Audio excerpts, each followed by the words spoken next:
This week on the Redeemed Marriage podcast, we're going to be doing a little bit of a follow-up from last week's episode, and we're going to talk a little bit about just moving beyond the hurt, and specifically as it relates to our physical relationship. But there's going to be also some good discussion in here just about moving on from the hurt in your marriage. So stay tuned. Hello, folks. Welcome back to another episode of the Redeemed Marriage Podcast. We are Rusty and Heather Bryant, and glad to be back with you for another marriage topic. And hey, we know we keep promising this whole rebrand thing. It's coming. And my goodness, we're just waiting on our people, our people to do their thing. And also, because we got to get new pictures, new photos. That's happening. That tomorrow. Yep, so that'll be going on this week. So hopefully, really soon, we're going to be able to roll out some things. And when we roll out this new look with the new logo and things like that, we're going to also really start publicizing more, I guess, some of the other marriage resources that we offer. Particularly be on the lookout for more information about our marriage coaching, and we're going to have a special offer that's going to go out with our rebrand, so we're really excited about that. And if you've never really inquired about our marriage coaching and you want to do that and kind of get ahead of the game, because I do feel like with the marriage coaching that we're currently doing, plus when we offer this sort of this intro special, whatever, with this new branding, we might fill up pretty fast. So if you're interested in kind of getting a head start on that, reach out to us through social media or our contact form on our website, theredeemedmarriage.com, and we'll get you some information, and maybe you can kind of get ahead of the game. So this week, we are going to do a little bit of a follow-up on last week's episode. This was not part of the plan, but we did last week. I don't remember. Oh, bedroom thoughts. Yeah. But we were specifically trying to talk about just the healing of a relationship, the physical intimacy, and just sort of some practical tips, I guess, that you could say for when you're trying to reestablish physical intimacy, especially after betrayal. And we gave a resource that we were really trying to push last week and gave some insight into that. But we sort of felt like we might have left some things unsaid based on what some listeners said. So we had some comments. Listeners were really enjoyed the episode, appreciated it. But a lot of them said, well, we didn't really hear my side of it. Yeah. And how I was able to move beyond the hurt. And so you may be listening to this and this is not your story, but I do think that there's something to be said for just, your mindset when there's pain in your marriage, whether it has to do with a betrayal or, infidelity, pornography, just some sort of indiscretion, I guess you could say. But then also, how do you, just in everyday pain, and when, how do you get in the right mindset to move beyond that and to kind of reestablish the physical intimacy? So that's what we're going to talk about. Yeah, because if we only had physical intimacy when things were perfect, then that wouldn't happen very often, because things in life just don't go perfect and as planned all the time. And so even if there's, if you're frustrated with your spouse, or if their coughing is getting on your nerve. Come on. I mean, just. Y'all, and I don't even know if y'all heard that, because our new soundboard may have hidden that well, but he cannot quit coughing. We just got back from vacation, and I was like, there were times that I was like, oh my word. Well, what's going to happen? One day you're going to come on here and you're going to be all by yourself. You're going to be, he died. That's so morbid. That's so rude. That's not going to happen. Well, because I'm going to tell you, if you die, I ain't doing this by myself. Wouldn't be a very good podcast, would it, if it was just one of us? That's right. That's right. All right. Well, you keep talking. I'm going to get a sip of water real quick. But yeah, so we really were fascinated by some of the comments and questions that we got. And when we went back and listened to it, it was a lot of kind of how I was able to move on and what the expectation was in physical intimacy for me. And in reality, I think a lot of people who listen to this have more of your side of the story. And how do you move past the pain of when your spouse has been unfaithful? Yep. So I think what we'll do is just sort of kind of talk through how I was able to sort of move beyond the hurt. And, we talk a lot about this just in general in our on our podcast, just about moving beyond the pain and beyond the hurt. But just kind of specifically to tie it back into last week, I think we just need to sort of, wrap it up and with more of my perspective. And one of the things that I just wanted to say from the very beginning is everybody has a different story. Like I know that people that listen to this, I would say 95% of them, they can really appreciate what we're sharing and understand that it's our story. True. But so many people get their not so many people, 5% there. That's what I'm get their feelings hurt because they can't agree with our story. Right. And we get it. That's fine, but it's still our story. And so that's the best that we can offer to you, is to say, this is how it worked for us. And if you want hope to look at where we are now, then you can go, okay, well, maybe we should think through what they're saying, because coming out on the other side of it, look where they are now. So that's all we're trying to do. Now, along the way, we also have gained enough experience and maturity from dealing with other couples and other situations where we are able to offer some insight. But the majority of this is because it's our story. And so we want to acknowledge that there's a lot of different situations out there. And even the fact that I'm not a female is probably a very big deal when it comes to moving past the pain and the hurt. Now, not saying that it's less painful for a male. It's just different. In fact, we had someone send in a question, and I think it was actually on our survey. It was a male, and they said that they wanted us to address the topic of why it hurts so much more for a male when the female has had an affair. Well, the way I see it, if you've been betrayed, you're going to say that it hurts worse. That's right. I mean, that's just natural. So I can't say to you, oh, it's worse, if you're a husband, if you're the male and get betrayed by your spouse, or vice versa. I don't know. Same with excuse me. Same with the physical part of it. Like, I feel like that for most males, because it is such a big need for us, that I feel like probably we can move a little faster in that area.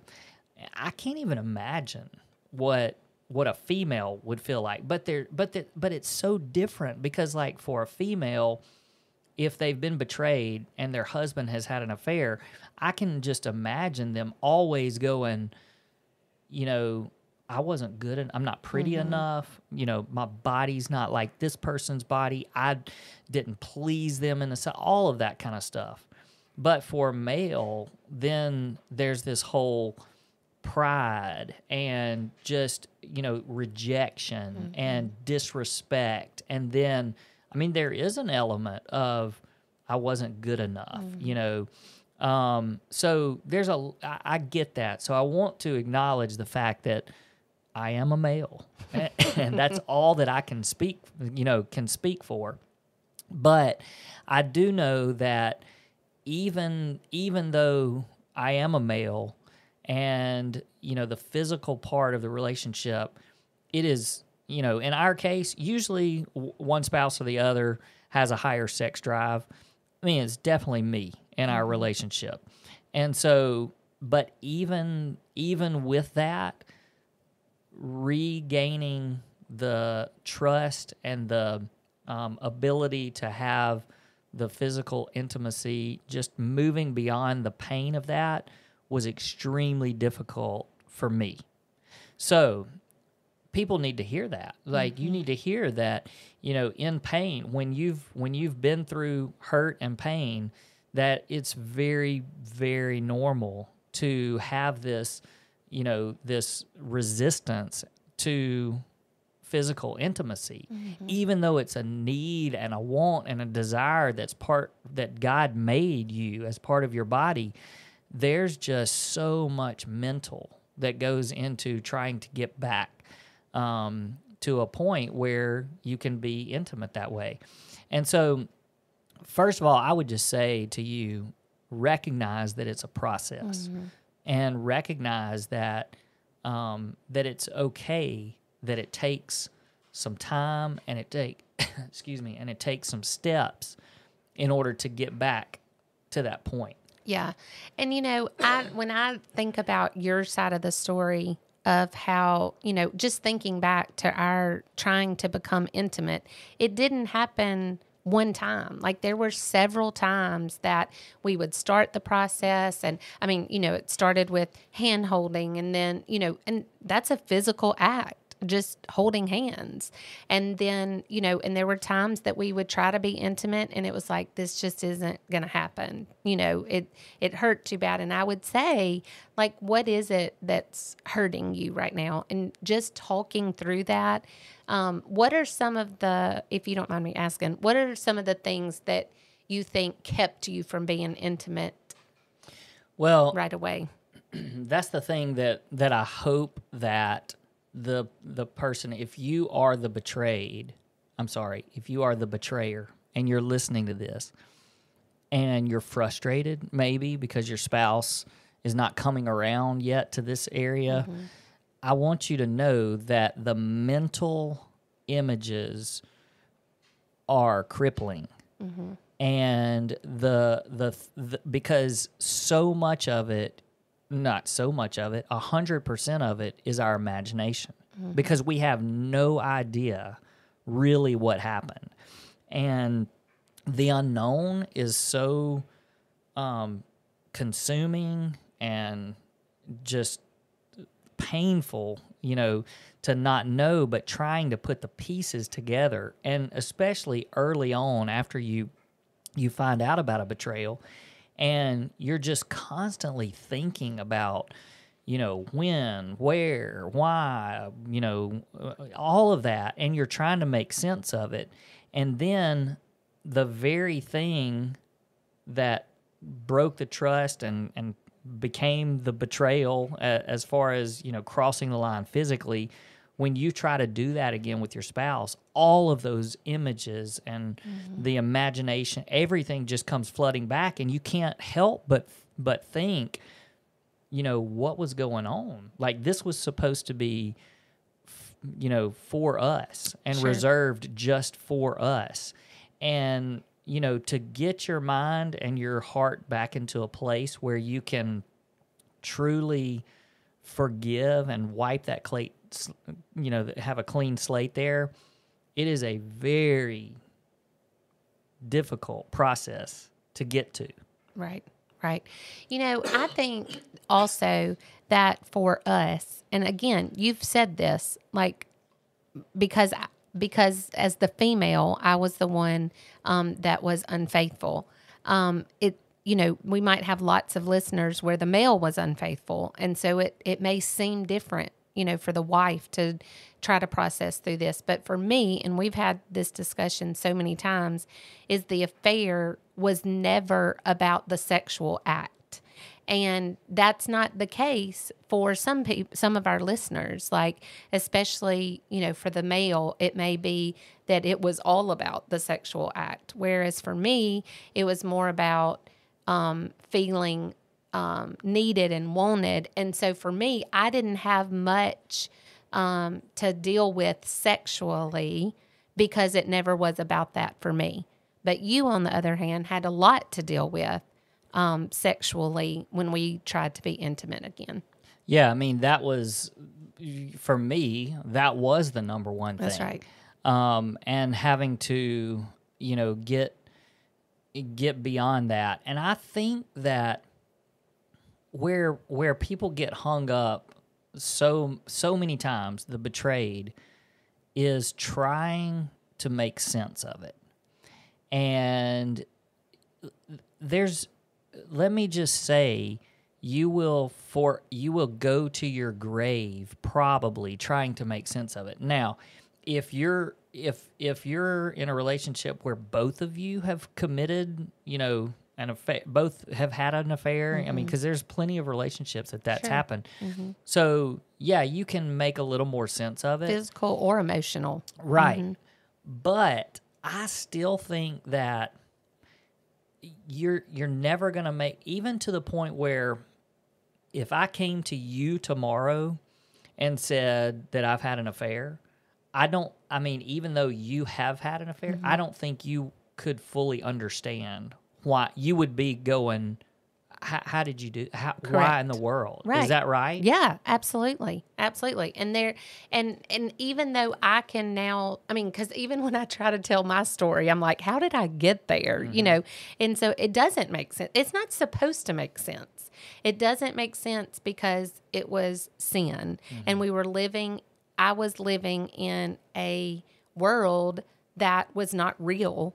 It was just, a lot of sin and just thinking, trying to explain it, like I wasn't thinking rationally. That's the word I was looking for. So if you can't explain it, then it's hard to turn around and try to understand it as well.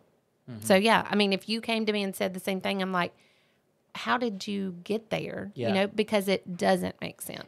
But I think that's where a lot of betrayed people, they get hung up because they're just thinking, okay, when I can make sense of this right. and understand it, then we'll be able to mm-hmm. move and take that next step forward. That's right. And so you really do have to just sort of get to this point where you just say, I can't understand this, and I'm never going to fully understand it, which means that at some point you stop dwelling and harping mm-hmm. on the questions and asking the questions of your spouse. Now, there's a time for that, and sure. we've talked about that before. Mm-hmm.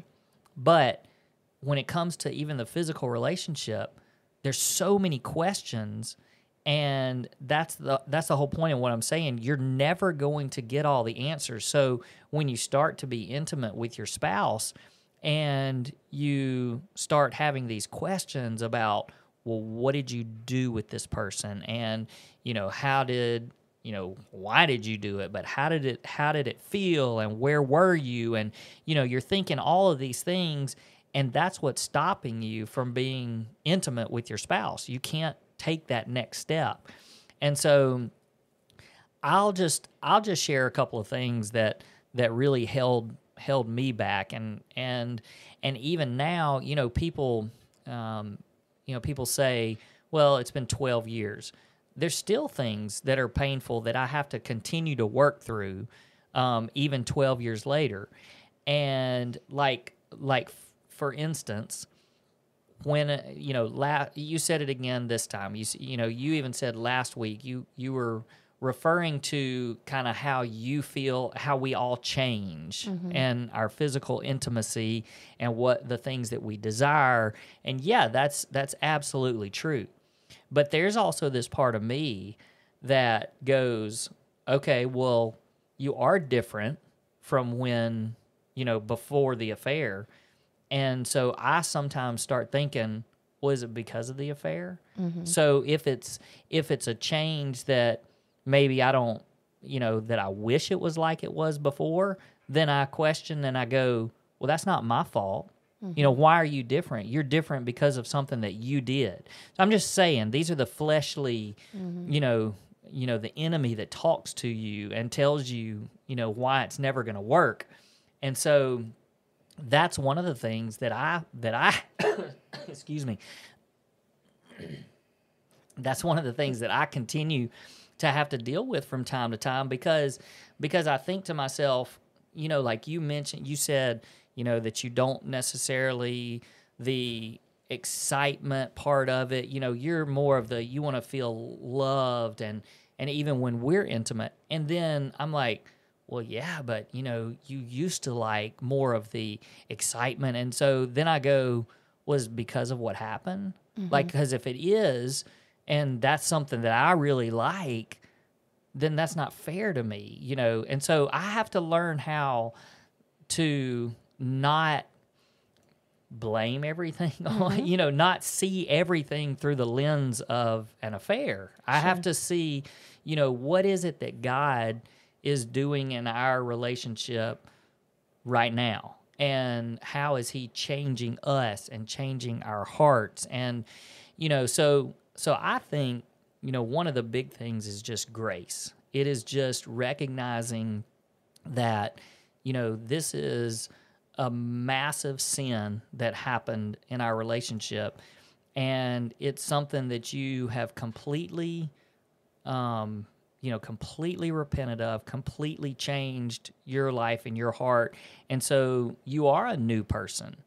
And, some of the new person may come along with some changes and some differences. And so, like, I celebrate that. Like I want to be a part of those changes. And so instead of getting stuck in a place where I'm like thinking about what happened or trying to figure out why it happened, instead I'm rejoicing and thankful that you're not who you were. And so our marriage is not what it was. Right. One of the things that I just keep thinking about while you're talking is this is 100% a battle of the mind. Like when you start thinking, when you're trying to be intimate with your spouse, whether you were the betrayed or the betrayer, you have a choice in what you're thinking about.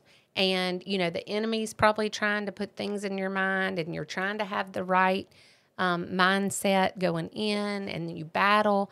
And I just cannot help but think of the scripture that literally changed my life when it came to the process of thinking and going to battle with things that were going on in my mind. And so I want to read 2 Corinthians 10, 3-5.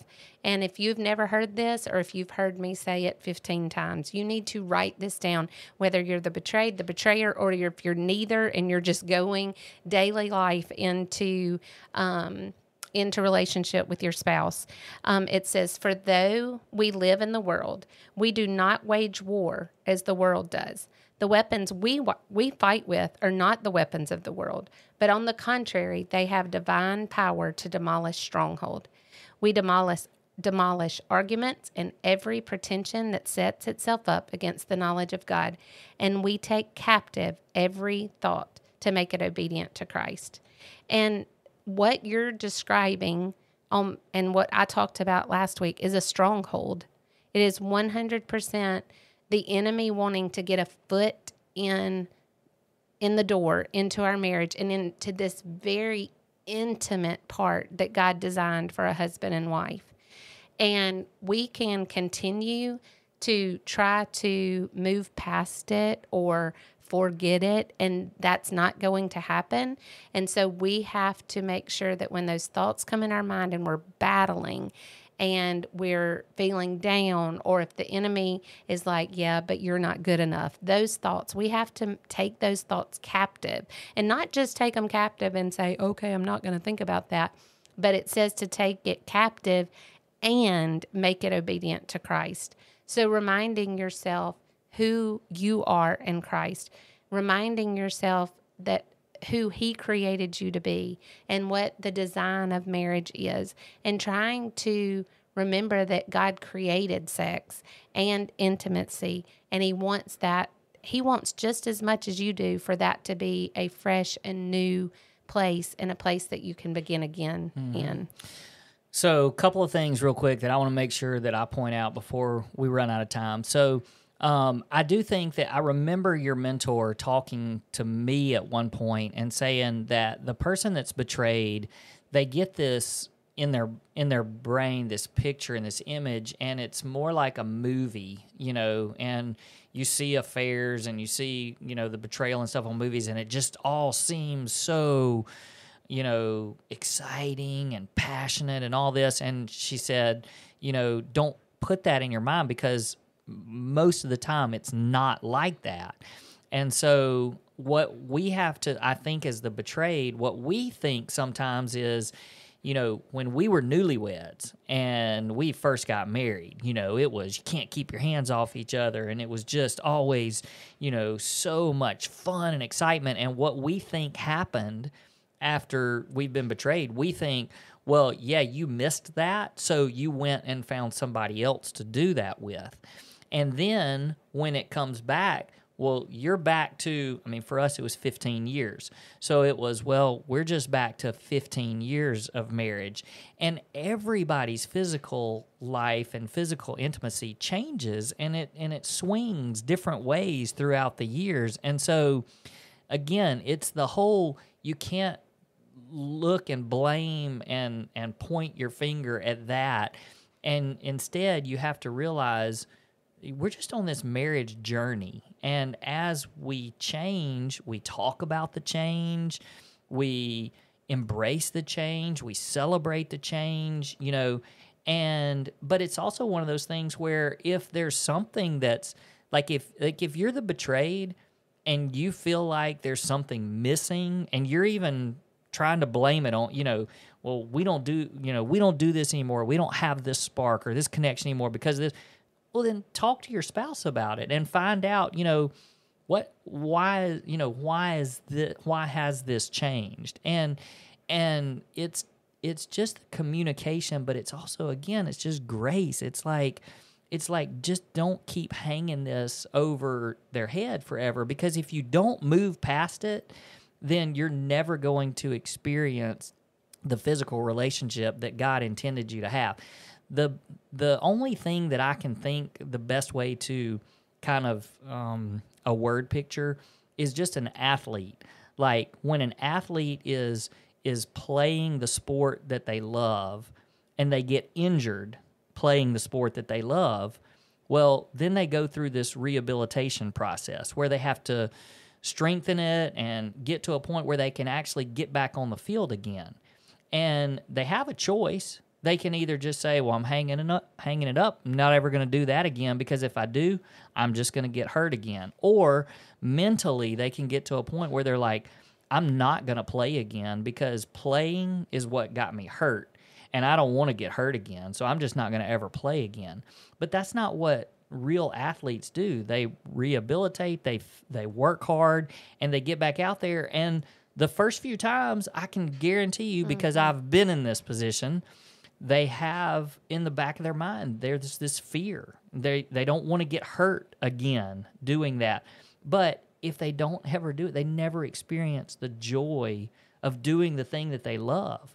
And I just feel like that so much of that is, I know it's a completely different thing. I get it. But if you think about your betrayal and being in, your physical intimacy like that, where it's just at some point you've got to stop rehabbing and actually get out there and take the step, because that's the only way that you'll get back to experience the joy that was created for you to have. And if you don't, ever get back in the game, you're never going to experience that. So I just think that, I know it's a very, very complex thing, but so much of it is just giving your spouse grace and getting to a point where you're like, I'm not going to hold this over their head for for the rest of our lives. And I know that there's people out there that think, I've just got to get out of jail free card for every situation of our life from now on. That's not the way to live. The way to live is, like I said, to embrace what God's doing in your life, in your spouse's life, in your marriage. You know, start taking those thoughts captive, remove them when they start coming in, replace them with this thought of, you know, God, it hurts to think about it, but instead I'm going to say, thank you, God, that we're not there anymore, that we're here. And then you take those steps forward and you keep moving forward until you create this new foundation that's so much better than what it was before. It's a good word. All right. Preach. Can we end it right there? Absolutely. Again, my apologies for having to cough from time to time. I am trying the best that I can. All right. Thank you guys for listening. We'll see you next week.